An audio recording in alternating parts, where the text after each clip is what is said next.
You know, when we were kids, we used to love to imitate our uncles.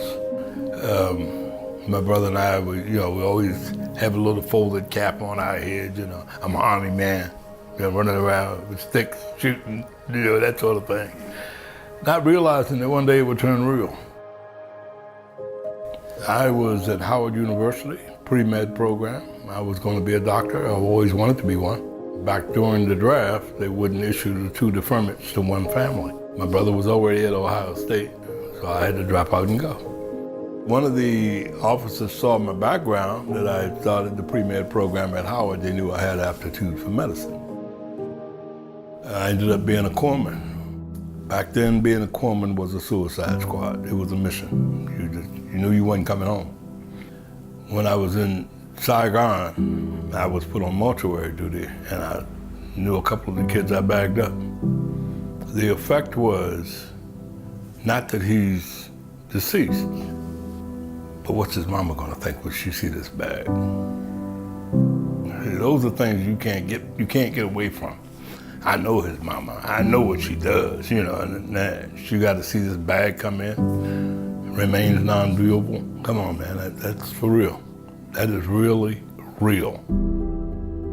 I got out of Vietnam, came home, and I saved a little money as much as I could. I bought the punch out. Tried to get a piece of that American pie, that touch that dream.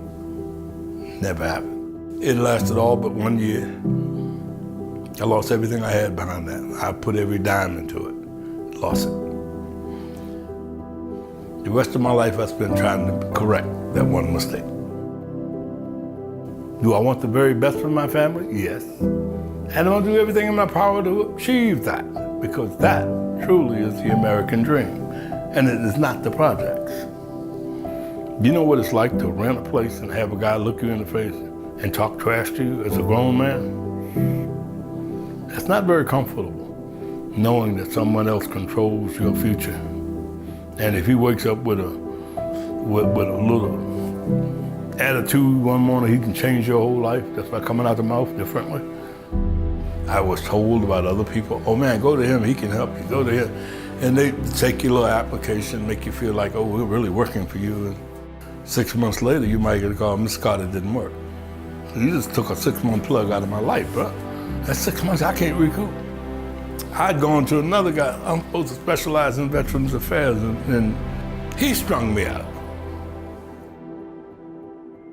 Finally, a buddy of mine said, you're gonna know who Benchmark is. You're gonna run to Benchmark. They got what you need, they can satisfy the requirement, and they can make it right. Don't waste your time with these other jokers out here, and I have played the game with all of them. I had been going through a lot of financial problems. I had done a lot of things not correct, not prescribed, not the right thing to do for the future. They know what it is. They understand what's needed, and they're not gonna waste your time with all that other garbage. They're gonna do what they need to do. They're gonna make it happen for you, and trust me, my hat is off to Benchmark any way, shape, or form, because they pulled me out, and I know I was not the best scenario out there. The day Bruce walked in my house and gave me a date for closing, I like to pee in my pants. I don't believe this. I mean, after all these years, we finally pulled it off. Now, I might add that the guy who sold me the house was a veteran, so he believed in Bruce. Now I'm a believer, for real, for real. Man, he's like a guardian angel, and I will never forget that, man. To this day, I look at where I am and what I'm doing, and I can tell you, he's a very big part of that.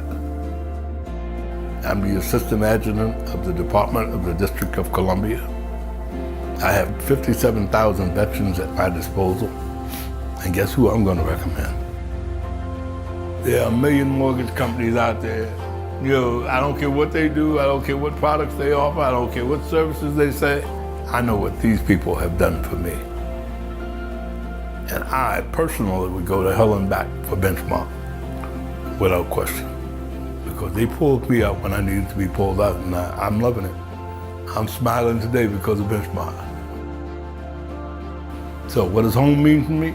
No matter how bad the battle is in the street, I can drop back to home, recoup, and get back into battle another day.